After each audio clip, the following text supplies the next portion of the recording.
Moteur thermique, on a atteint la limite, là. On met plein de systèmes en place pour mettre ça moins polluant, pour mettre ça plus efficace, mais on est à la limite, là. On va jouer sur des micro-détails, là, OK?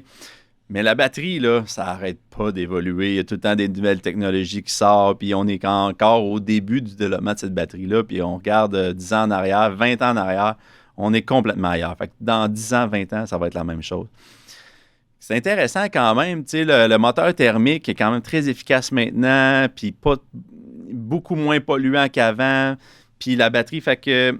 Mais encore là, la voiture 100% électrique, pour, je pense, au moins 75% de la population est encore un très bon choix, mais il y a un 25% que je pense qu'on n'aura pas le choix de passer par là, par l'hybride rechargeable avant.